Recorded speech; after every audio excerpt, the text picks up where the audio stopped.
mainnya struktur ya, kayak struktur gitu. Jadi pas waktu mempelajari mata pelajaran itu kok kayak ternyata kalau strukturnya beda bisa menghasilkan nama yang beda, fungsi yang beda gitu. Baru tahu aja gitu, kayak lebih ala-ala anak farmasi, ala anak kedokteran kita belajar organik gitu. Juga organik kan kayak salah satu mata pelajaran juga yang sulit juga ya, karena ya kayak induknya kimia lah kalau sedikit aja, tapi menarik untuk dipelajari. Pertanyaan nomor 2. Jadi selama kakak belajar kelompok mata kuliah kimia organik, apakah suasana pembelajarannya itu buat kakak menarik? Kebetulan waktu mata pelajaran kimia organik dan kimia organik 2 ini dosennya sistem pembelajaran itu daring. Nah jadi kita tuh diskusinya lewat Spada gitu. Jadi kalau untuk penjelasan secara langsung nggak ada sih kayak gitu. Jadi kalau untuk pembelajarannya menarik atau enggak, kurang sih, karena enggak bertemu langsung gitu, hanya lewat penjelasan via Zoom online gitu. Terus cuma dibagikan kayak YouTube untuk kita pelajari. Jadi tidak ada interaksi antara dosen dan siswa secara langsung. Iya, penjelasan secara Untuk yang ketiga, dari pemaparan yang tadi kak, merasa bosan nggak sama suasananya? bosan banget sih.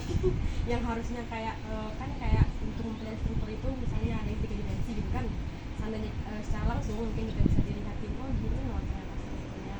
Tapi karena secara online jadi kita tiba-tiba dapat materi, tiba-tiba nugas, tiba-tiba udah selesai. Jadi kayak gitu lah, kurang menarik. Pertanyaan yang keempat, apakah kakak tahu di sini tentang instrumen-instrumen yang dipelajari di instrumen-instrumen yang digunakan dalam menentukan struktur senyawa organik? Jika iya, dari mana sumber kakak dapatkan informasi itu? Instrumen mungkin menyebutkan FTIR mungkin, ATP, Oh, kalau untuk FTIR, UV gitu, maksudnya sumbernya dari buku atau gimana maksudnya? Instrumen. Nah, kakak kan tahu sekarang kan instrumen-instrumen kayak GC, dari mana kakak tahu sumber informasi tentang itu? Oh, dari dosennya sendiri. Selain itu ada mungkin Selain itu dari YouTube sih, buku YouTube. Itu sih terutama YouTube yang dari luar. Soalnya penjelasannya lebih lengkap. Dan di sana tertarik nggak kakak untuk memperdalam tentang instrumen? Ada sih ketertarikan itu. Coba seandainya waktu kemarin secara langsung gitu ya, kita belajar gitu, bisa nanya langsung, terus bisa belajar lebih dalam, itu kayaknya seru sih. Cuman karena itu dah kemarin tiba-tiba aja semesternya sudah selesai, terus mata pelajarannya selesai, jadi enggak berlanjut. Terus di sini selanjutnya pertanyaannya, apakah materi tentang instrumen penentuan struktur senyawa organik disampaikan dalam pembelajaran kelompok mata kuliah kimia organik tadi? Yang 1, 2, Oh ya, seterusnya. ada di kimia organik 1, 2, mempelajari itu juga di instrumen mata kuliah apa? Instrumen ya, nulis instrumen itu kan terutama instrumen dalam. Nah, apakah materi itu disampaikan secara terperinci atau gimana kak? Seterusnya.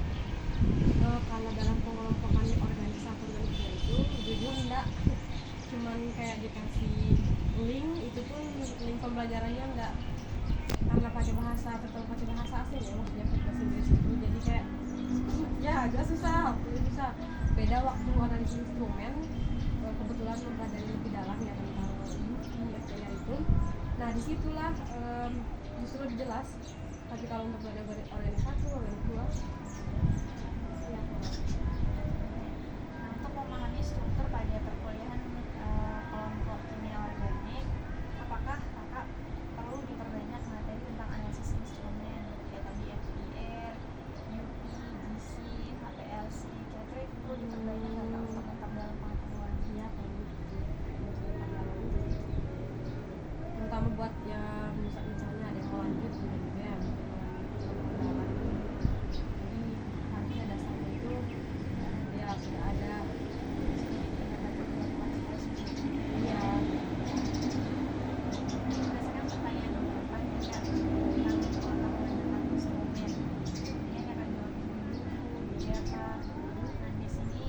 pembacaan seperti apa yang kira-kira buat kakak paham gitu untuk memperdalam tentang instrumen, mungkin dalam bentuk majalah kah, buletin atau buku atau lainnya.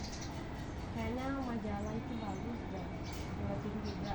Soalnya kalau yang dari yang udah kita pelajari itu kan cuma monoton ya, kayak dari buku itu pun udah yang lama ya, yang udah Fessenden itu. Soalnya kita pakai kan rujukannya kemarin cuma Fessenden 1, Fessenden 2. Nah di situ jelas, lumayan lah jelas. Cuma masih banyak lah yang harusnya dijelasin terperinci, tapi kan enggak di situ. Jadi butuh apa, sumber belajar lain yang lebih menarik.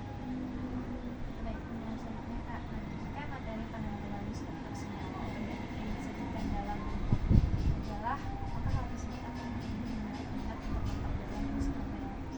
Iya kayaknya bagus dan menarik. Soalnya kemarin juga beberapa semester yang terakhir itu kan udah banyak nih kating-katingnya juga yang kayaknya udah mulai terjun untuk buat majalah, buletin tentang kimia gitu kan.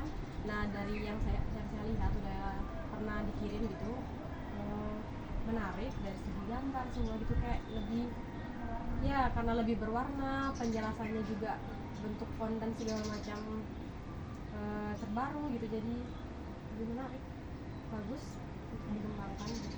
Pertanyaan yang terakhir kak, nah dalam pembelajaran mata kuliah kelompok kimia organik, apakah kakak merasa sangat membutuhkan media majalah sebagai sumber bacaan dan rasanya?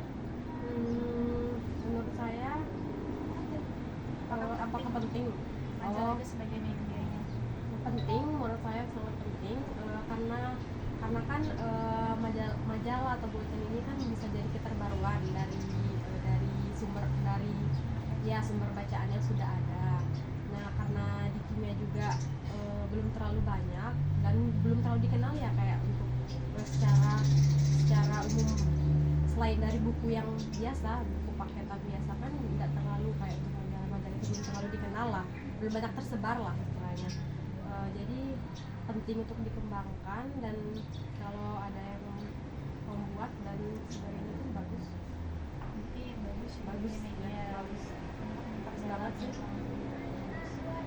Tadi pertanyaannya kak, terima kasih kak atas waktunya. Ya, terima kasih. Ya. Assalamualaikum warahmatullahi wabarakatuh. Waalaikumsalam warahmatullahi wabarakatuh.